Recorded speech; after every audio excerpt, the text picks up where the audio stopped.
Hello दोस्तों, क्या हाल है आपका। आशा करता हूँ अच्छे होंगे, स्वस्थ होंगे। तो आज के इस वीडियो में हम जो बाकी पोस्ट बच गई थी उसकी वैकेंसी और आपको पोस्ट प्रेफरेंस फॉर्म, जिन बच्चों के मार्क्स 295 में से 310 के जो यूआर कैटेगरी और ओबीसी कैटेगरी है उनको भी पोस्ट कैसे मिल सकती है, आज इसके बारे में बड़ा एक जो हमने डाटा कलेक्ट किया है उसके बारे में बताएंगे आपको, और आप किस तरह से उस पोस्ट को प्राप्त करेंगे, मतलब आपको जॉब कैसे मिलेगी। तो देखते हैं। सबसे पहले जो बच्चा ये पोस्ट प्रेफरेंस फॉर्म जब आएगा उसमें केवल ये चाहता है कि उसको ये हायर पोस्ट मिले, तो देखिए आज हमने सारी जितने भी बच्चों के कमेंट्स थे उनको कंबाइन करके एक ये उदाहरण देने की कोशिश कर रहे हैं कि आप पोस्ट को प्रेफरेंस ना दें, आप सबसे पहले अपनी पोस्टिंग को प्रेफरेंस दें, मतलब आपको नौकरी कहां करनी है। क्योंकि अगर आप चाहे हायर पोस्ट पर जाएं तो, लेकिन अगर आप नॉर्थ से और बिल्कुल साउथ में चले जाते हैं, हालांकि बहुत से बच्चे ऐसे जो साउथ में जाएंगे, लेकिन फिर भी कुछ बच्चे ऐसे होंगे जो नॉर्थ में हैं लेकिन साउथ में चले जाएंगे, और उनकी वजह से वो जो हायर जॉब की थी वो भी क्या लगने लगेगी, एक बोझ लगने लग जाएगी, और वो 2 दिन काटना भी बहुत मुश्किल हो जाता है। इसलिए आप अपनी होम पोस्टिंग या अपनी ऐसी जगह पोस्टिंग ले जो आप कर पाए, चाहे उसके लिए ग्रेड पे लोअर हो जाए। तो आज इसी टॉपिक पर डिस्कस करेंगे, लेकिन वीडियो को पूरा देखें और चैनल को सब्सक्राइब जरूर करें।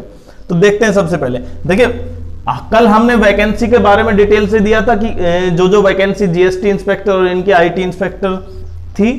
आज हम सीबीआई के लिए जो वैकेंसी एसएससी निकाल रखी है उनके बारे में डिटेल से एक बार बताते हैं, और फिर सीबीआई की 161 वैकेंसी है, ASO ministry of external affairs में 181, सीबीसी में 3, ये सब एएसओ की वैकेंसी है, कैट में 6, रेलवे में 3, सीआईसी में 3, एएफएचक्यू में भी 3, और सीएसएस में सबसे ज्यादा 1433, ईडी में वैकेंसी है 92 और एक्साइज इंस्पेक्टर की 2664। उसके अलावा इनकम टैक्स की भी पोस्ट है 400 कुछ के आसपास, और असिस्टेंट की 4200 ग्रेड पे में, जहां सीबीआईसी में एग्जीक्यूटिव असिस्टेंट 111, एनआईए एसआई 49 और मिनिस्ट्री ऑफ स्टैटिक्स में 16, और उसके अलावा भी बहुत सी 2400 और 2800 ग्रेड पे की पोस्ट है।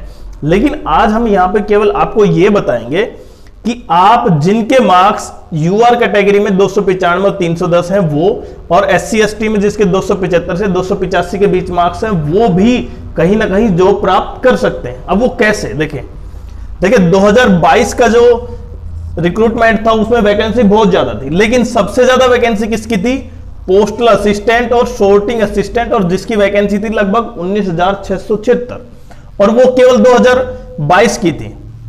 ऑडिटर की वैकेंसी कितनी थी, लगभग 2200, और सेंट्रल एक्साइज इंस्पेक्टर की जिसकी 1133 थी, और कैग में ऑडिटर की 2295। मैंने केवल वो वैकेंसी यहां पे दिखाया है जिसकी वैकेंसी सबसे ज्यादा थी, वो पोस्ट दिखाई है।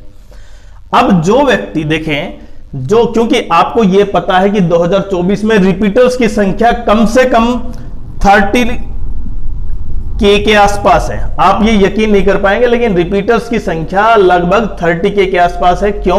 क्योंकि वो लगातार 17-18 के बाद से ज्वाइन कर रहे हैं, मतलब 17-18 के बाद के भी बैच के बच्चे हैं इसमें।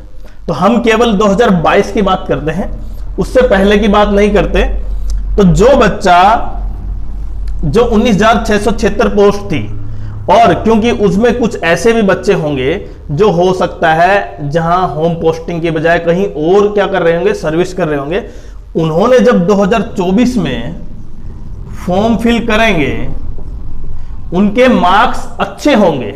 समझ रहे आप मेरी बात? उनके मार्क्स अगर अच्छे हैं तो वो केवल या उनके मार्क्स जितने भी हैं तो वो हमेशा क्या करेंगे, केवल अपर ग्रेड की पोस्ट को ही सिलेक्ट करेंगे। जैसे ही बात आएगी पोस्टल असिस्टेंट और सॉर्टिंग असिस्टेंट, वो उसको क्या करेंगे, स्किप करेंगे।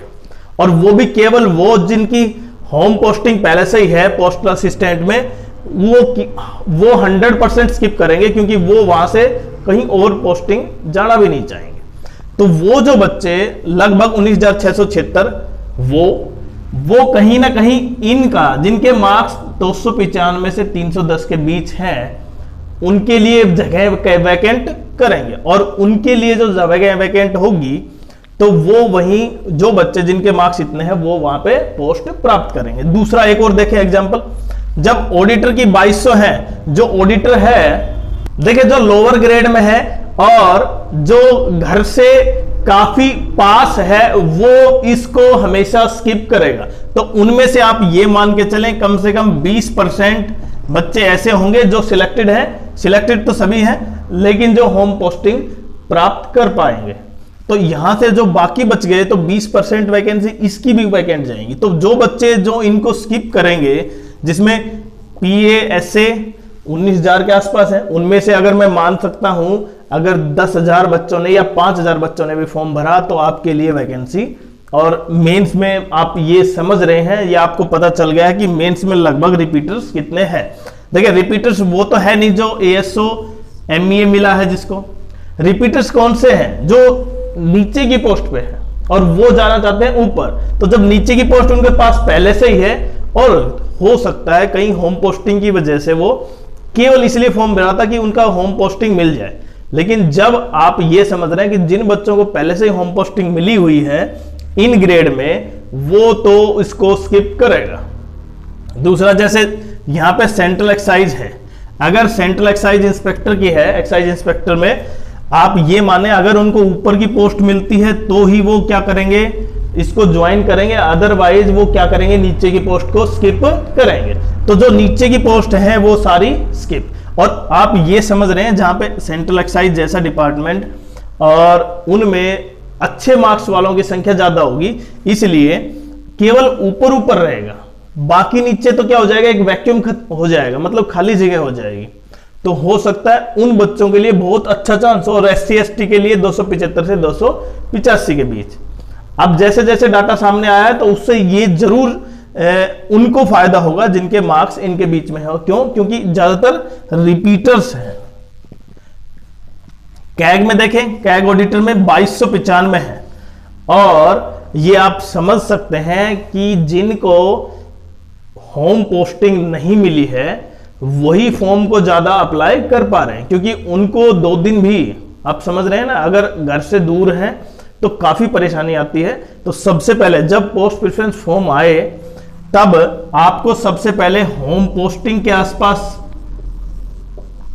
पोस्टिंग को देखना है, न कि जॉब को, कि आपका जॉब हायर लेवल पे है या लोअर लेवल पे। सबसे पहले आपको देना है होम पोस्टिंग को प्रेफरेंस, उसके बाद पोस्ट को प्रेफरेंस देना है। तो आपको लगता है कि आपकी मार्क्स इतने अच्छे हैं तो आप इनमें ही पोस्ट प्रेफरेंस अपना भरें। जैसे मानो किसी के मार्क्स हैं 325 प्लस और वो मानो एससी एसटी कैटेगरी से है, तो उसको पता है अगर नॉर्थ में रहना है तो आप इनमें से किसी को भी फिल कर सकते हैं, आप नॉर्थ में दिल्ली में रहेंगे। लेकिन अगर जिसके मार्क्स 320 के आसपास हैं और यूआर कैटेगरी से हैं, तब आप ये समझें कि आपकी पोस्ट की बजाय आपको पोस्टिंग पर ध्यान देना है। तो इसलिए आप पोस्टिंग पर का मतलब आप ऐसी पोस्ट लें जिससे आपके घर के आसपास हो, आपका होम स्टेट मिल सके। पोस्टिंग मिलने के बाद हो सकता है आप पढ़ाई पर अच्छे ढंग से ध्यान दे जाएं और हो सकता है अगली बार भी फॉर्म भर पाए, लेकिन अगर आप सेटिस्फाई हैं तो फॉर्म नहीं भरेंगे। तो इसलिए सबसे इंपॉर्टेंट चीज ये है कि आप पोस्टिंग पर ध्यान दें। एक्साइज इंस्पेक्टर जैसे बताया ना 2664 है और स्टेट वाइज भी दे रखी है। तो अगर आपको एक्साइज इंस्पेक्टर तो मिल जाए, लेकिन आप नॉर्थ से और जाएं साउथ में तो फिर वही गड़बड़ होगी। तो इस चीज का भी बड़ा ध्यान रखिए। और खासकर 295 से 310 वाले यूआर ओबीसी बच्चे और SC ST 275 से 285 के बीच।